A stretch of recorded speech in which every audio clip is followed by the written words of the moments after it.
Hey, what did it mean to you? What does it mean to you to join a team that's got Super Bowl aspirations? It's great, man. It's a great feeling to know you can come with a team that's already on the up, and I can just come fit in and try to help them get over that hump and get to the Super Bowl. A lot has been made about you pairing up, obviously, with Miles Garrett and that your arrival will help him. How much will playing with him help you?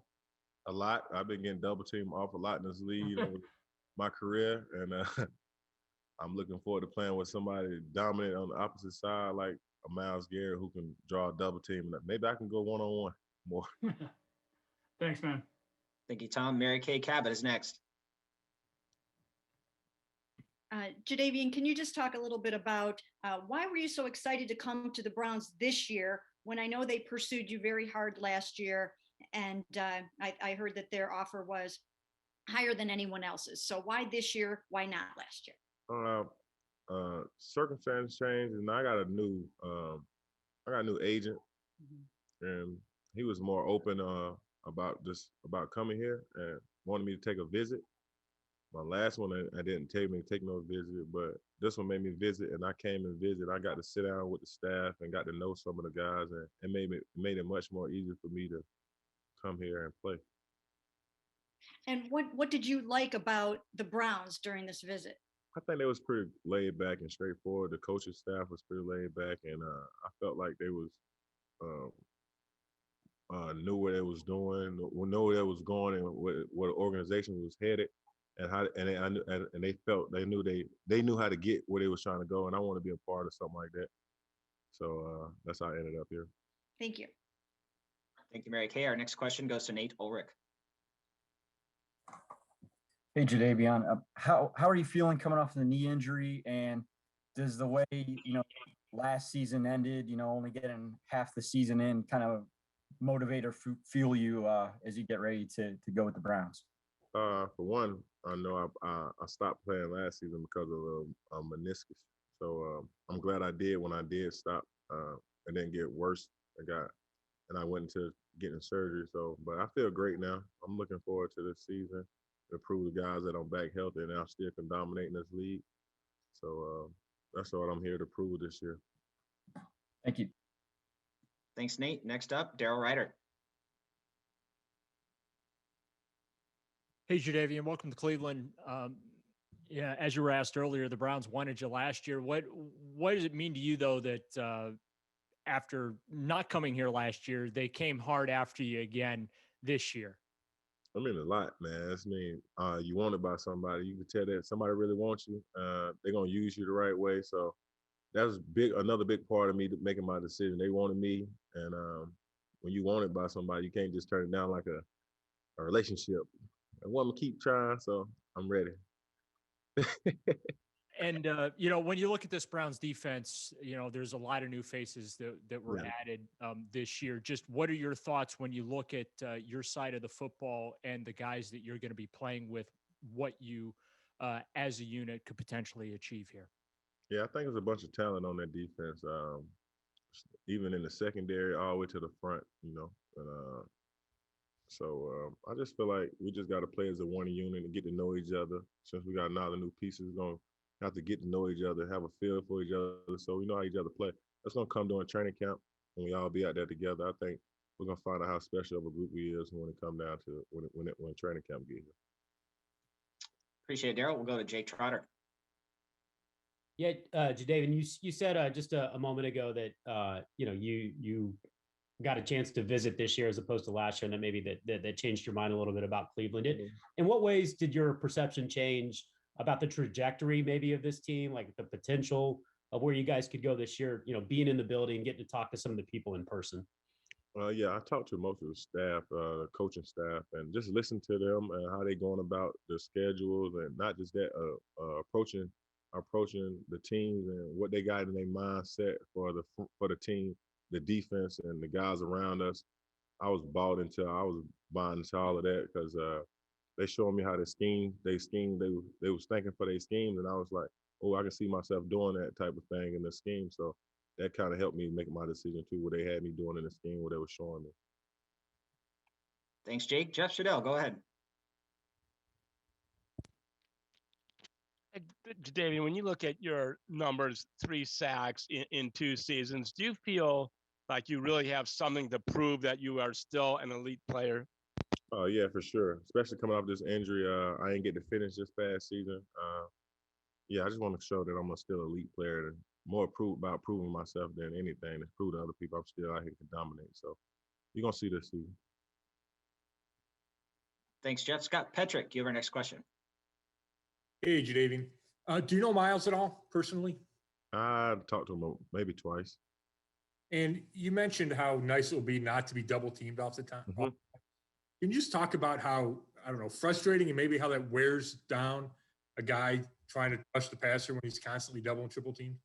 Oh yeah, it's definitely frustrating, man. When you game plan all week to go against one person, and watch them all week to get them pass rush reps, and you go into the game, and all of a sudden there's 2 people in front of you or somebody there to chip you the whole game. But you already know that's a good thing for you if they doing that to you. You know, they still notice you out there making plays, and you can affect the game. So I take it as a plus and a minus. Like they respect me on one end, but it ain't good for me if you got all these guys in front of you trying to get to their quarterback.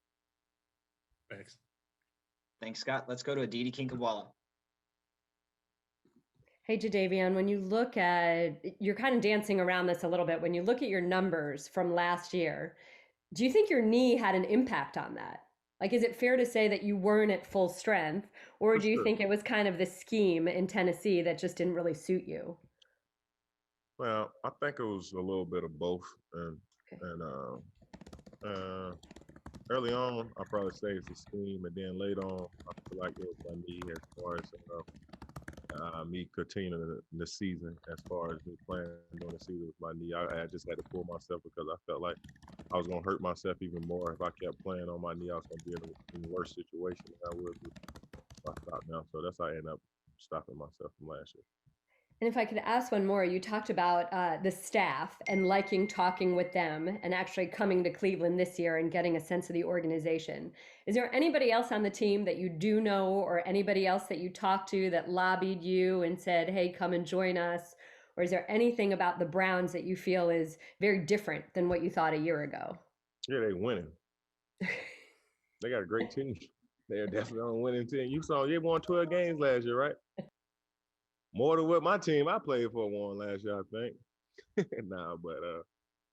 I just think they got I just like this division for one. I think it's great competition.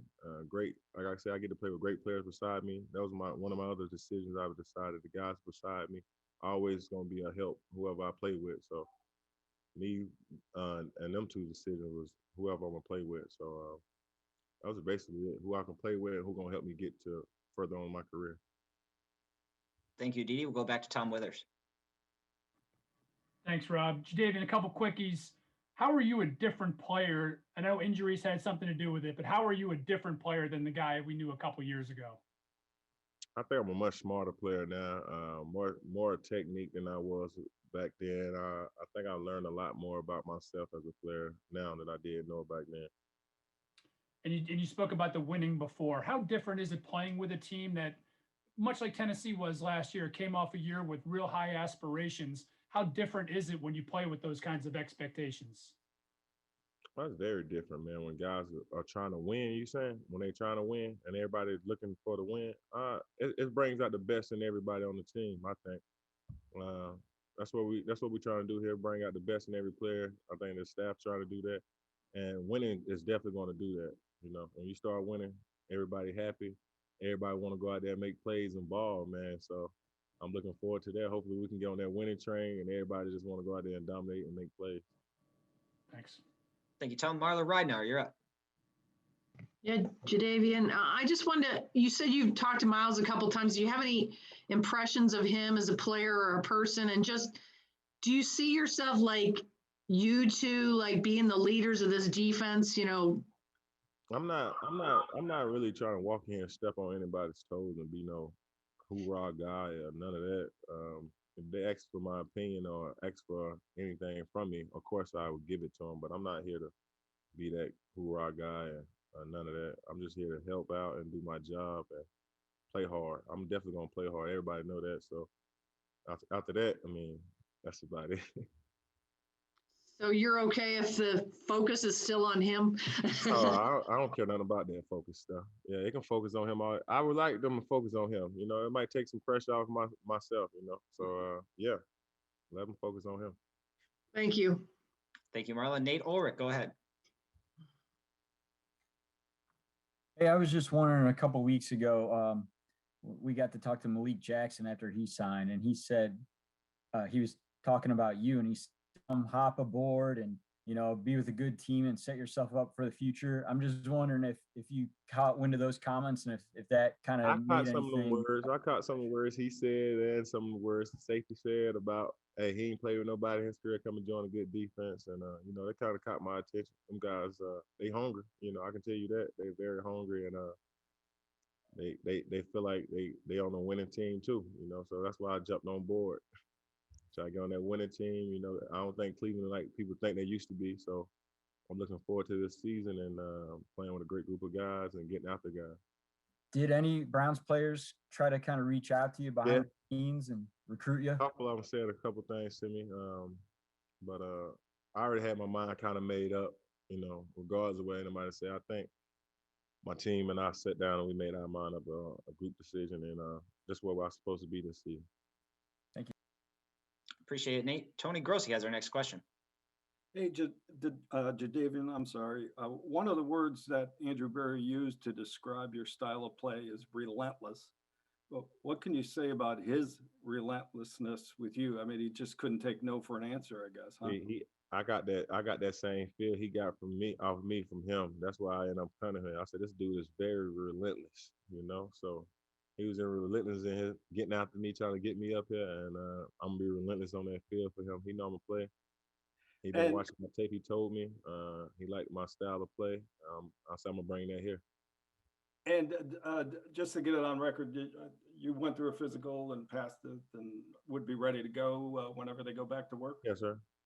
All right, thank you. Thanks, Tony. Daryl Ryder, go ahead. You said you had your mind made up after meeting with your team. So if I can ask, when did you have your mind made up? When did you know you were going to be a Cleveland Brown?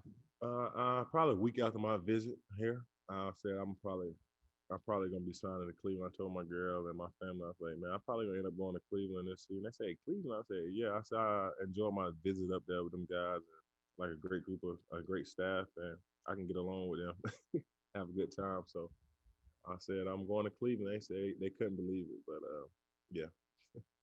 Are they on board too now? Oh, they definitely on board. They ain't got no choice. You know, they ain't got no choice but to be on board with me. Thanks, Daryl. We have time for two more. Let's go to Doug Maurice and Mary Kay Cabot. Doug? Hey, Jadavion. At this point, you've been a Pro Bowler 3 times. You had more than 9 sacks twice. I'm just curious, like, how would you describe your career so far and sort of where you feel like you are in your evolution as a player right now? The funny part thing I tell people about my career, it started off slow because I got hurt my first game of my career with a microfracture. Probably the worst injury you can have in this game. And I don't think everybody got to see the person they drafted yet. I think I'm working back towards that, but I'm well on my way now. I made 3 Pro Bowls, and it's funny because I ain't never really been all the way healthy to the point where I felt like nothing bothering me. So, but I still can dominate in this league. I know that. But if I ever reach that my max potential of getting back there like I feel now, man, they say the sky's the limit, but it's probably higher than that. And they got footprints on the moon, don't they? Well, that's what we trying to reach. So, you know, I just want to stay getting healthy. And if I play 16 games, I think we'll be able to see. Thank you. You know, just let me work on that. Thanks, Doug. Our final question goes to Mary Kay Cabot.